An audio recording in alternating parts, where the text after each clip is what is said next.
This is a video to explain how we play Nerf battle. It's not just a random free-for-all Nerf battle. The reason I created this game was to get the kids out from behind the screen. I wanted it to be a live-action game with a lot of movement. I wanted it to be fun for the kids, but I also wanted it to be capable of obtaining victory or, of course, defeat if you lose. Also wanted to have a quick turnaround so in case things were getting stalemated and slow. So I'll explain the field of battle. This is how we set it up. It's usually set up on a soccer field. At the far end of the soccer field are regeneration stations. If you get hit, you have to run to a regeneration station. In the direct middle of the field is the DMZ. Nobody's allowed in the DMZ. This is a standoff zone. So when people are firing at each other, you're not at point blank range. Within the DMZ are two foxhole objectives. These objectives are little stands we've built, and they have canisters on them that you have to shoot a Nerf bullet into. And that is how you win the game, by filling these canisters with Nerf bullets. Of course, while you're trying to fill these canisters with Nerf bullets, you're being shot at by Nerf bullets. If you get hit, of course, you have to go to the regeneration station, ring the bells there. I've got the little musical notes to indicate that there's bells there. I have to ring it so everybody can hear, and then you have to return. So if you get hit, you have about a 100-meter dash. Okay, the DMZ is outlined in orange paracord.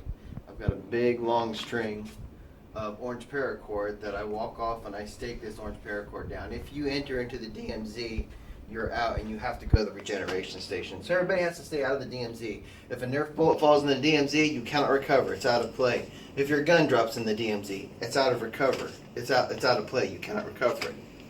So some people, when they get disgusted with their Nerf guns, have actually tossed their Nerf guns into the DMZ just to show their disgust with the performance of their Nerf gun.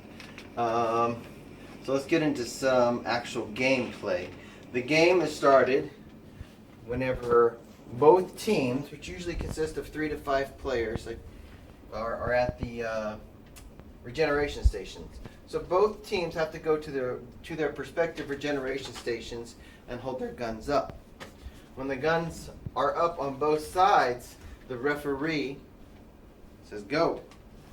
And at that point, the players can rush towards the DMZ and attempt to start filling the objectives, the foxhole objective canisters, and subsequently try to defend their foxhole objectives. Again, if they get hit, they have to return. And it's actually very simple. The first type of game we play is called a grudge match, and that is actually where you have about 6 canisters on the foxhole objective. You have to get 1 Nerf bullet per canister. So each canister has to have at least 1 Nerf bullet in it. So if you've got 5 Nerf bullets in one canister, in every canister, but there's 1 canister with 0 Nerf bullets in it, you have not completed your objective. Every canister has to have 1 Nerf bullet in it for you to achieve victory. The foxholes can be easily guarded, and we'll have a video of that later on. If you get hit during a grudge match, you may go back, regenerate, and come back. That's different than a sudden death match. A sudden death match is a game for quick turnaround. So during a sudden death match, it's the same thing. Guns up, referee starts, everybody comes running, okay? But in a sudden death match, you only have 2 canisters to fill. Okay, it's a lot quicker. So, in addition to only having 2 canisters to fill, there's no life regenerations. If you get hit during a sudden death match, you're out. You go back to the regeneration station, or you can go to the bleachers and sit down and drink some water if you need. It's quick turnover, and it's a lot of fun. So again, sudden death and grudge match. We try to have a referee in the middle, because a lot of times when you get hit, you don't feel it. For example, if you get hit on your shoe, most of the times you don't feel it. And that's one of the things I incorporated into this game, is safety. I require all players to have eye protection. In addition to that, there's a 20-meter standoff, so no one gets shot at point blank range. You actually have to shoot somebody from 20 feet away minimum. This, of course, allows a lot of time to dodge the Nerf bullets. If you're not watching what you're doing, you will get hit. If you're watching them, you can usually dodge the Nerf bullets. Of course, that gives you a lot more movement, and it smokes you more too. Another rule we have is if it hits the gun, you run. So, and what we mean by that, if you're holding the gun and the Nerf bullet hits your Nerf gun, it's a hit and you have to run.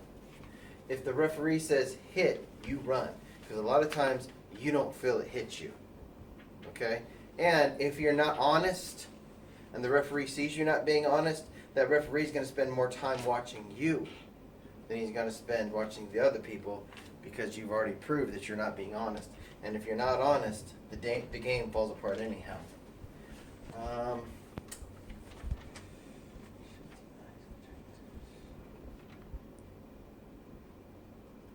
And that's pretty much it. The game is actually very easy to play.